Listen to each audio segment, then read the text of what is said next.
And inside of this light, turn it on. Is it off? Is it on right now or off? Okay, turn it on. Good. Yeah, okay. I don't know if that's doing anything, but okay, we rolling.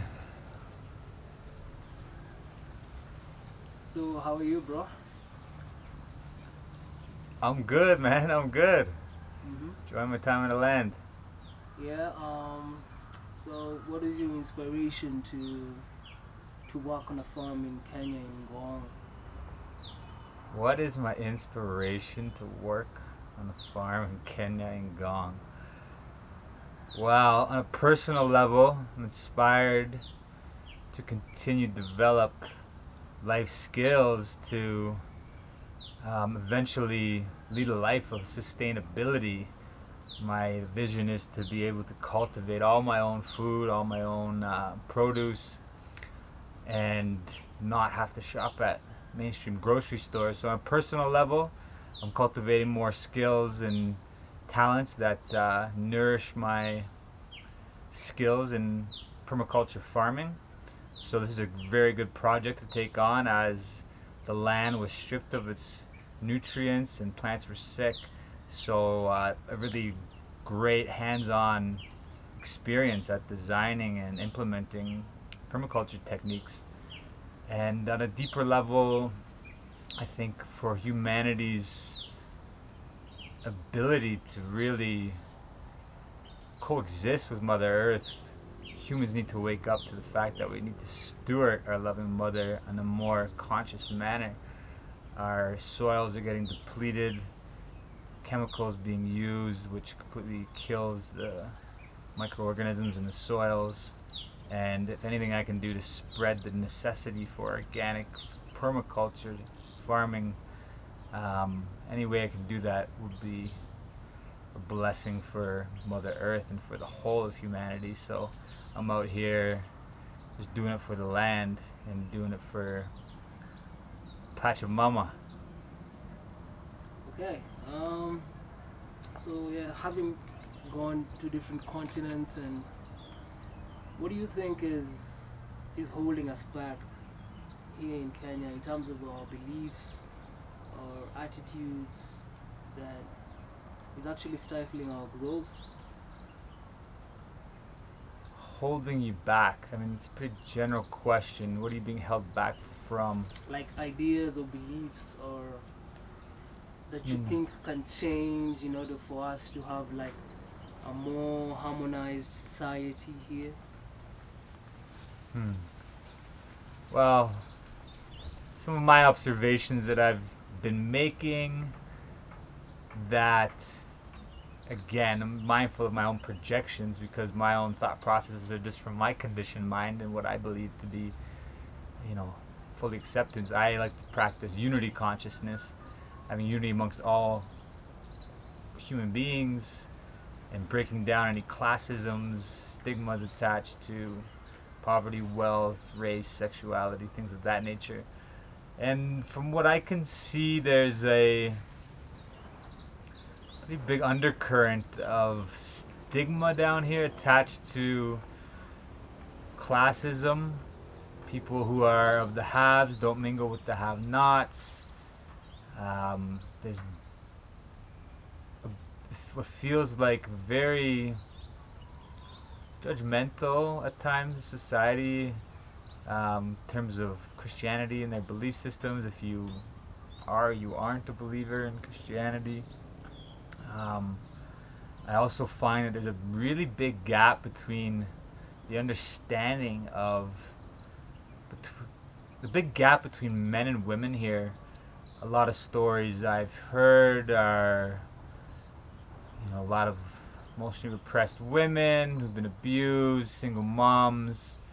Um, Keep in mind that I've been working in the slums with the women with an organization that empowers women with AIDS. So I'm going to be hearing stories from those who have gone through the trenches. It's not necessarily the commonality here in Kenya.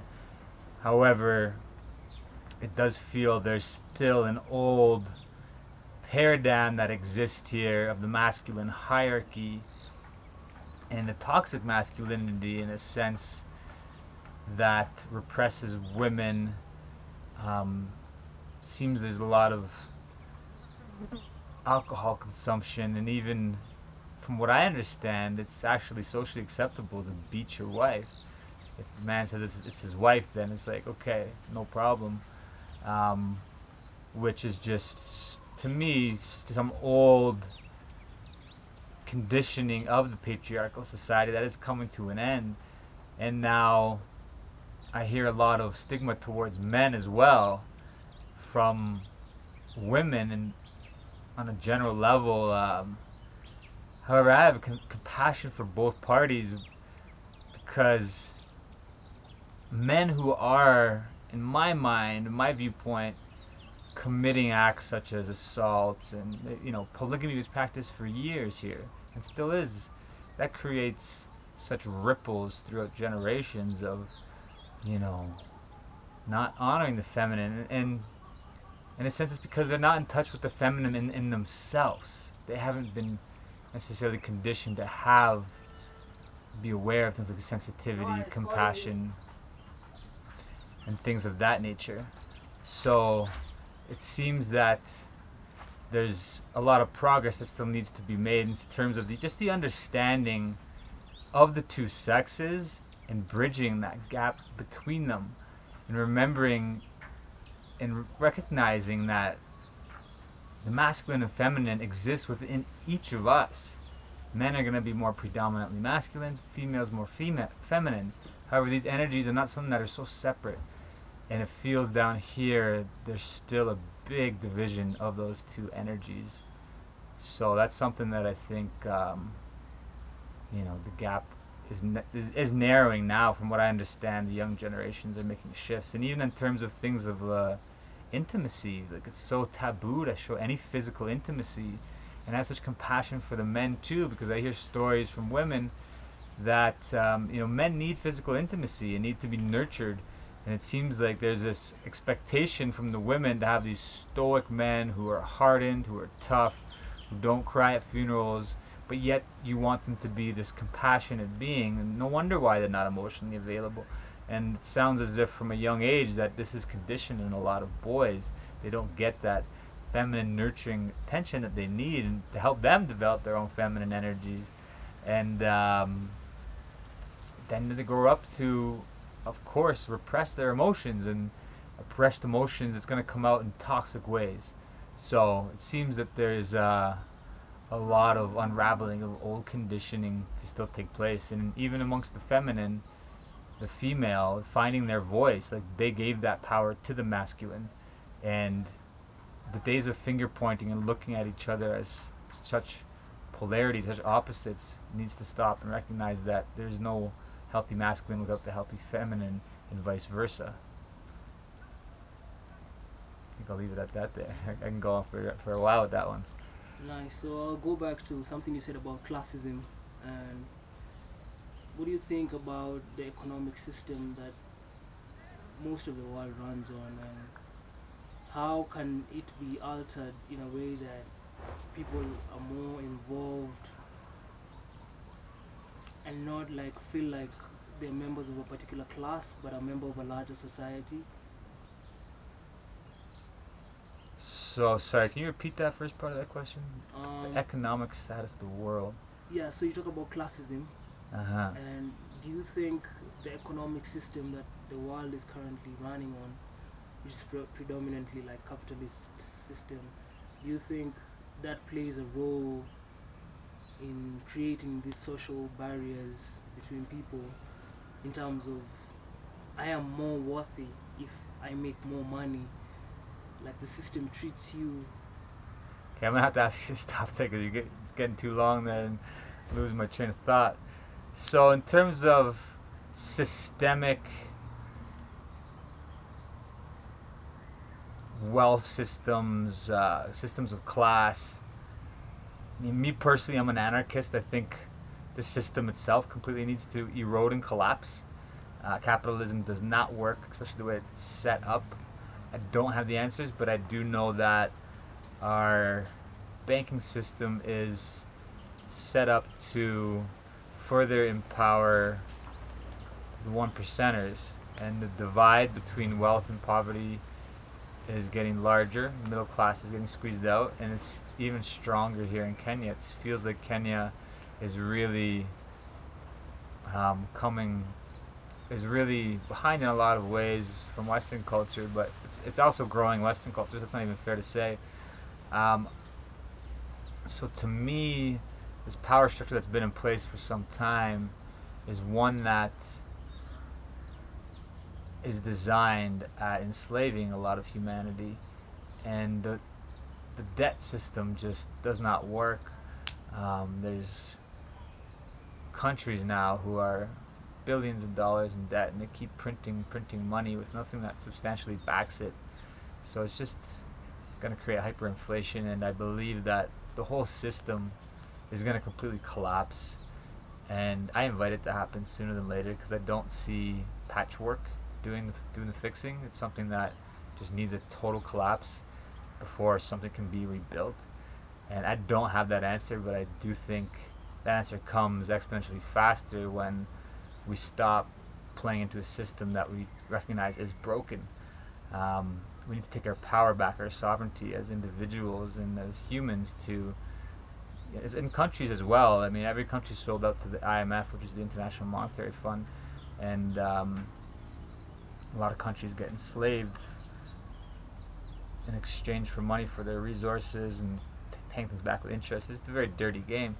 However, I am optimistic that things are changing in terms of taking our power back and really decentralizing the banks, because that's what needs to happen, is to remove the banks completely from interactions who come up with these large sums of interest.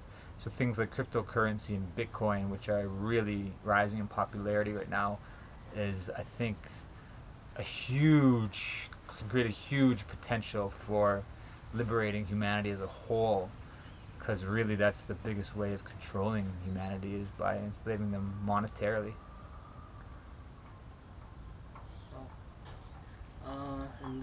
One more question.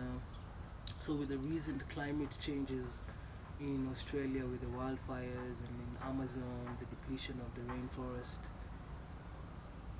the sense of urgency that is there to change the planet, what do you think can be the most urgent step taken by the people of the world to avert a crisis? Urgent step. I mean, I think it's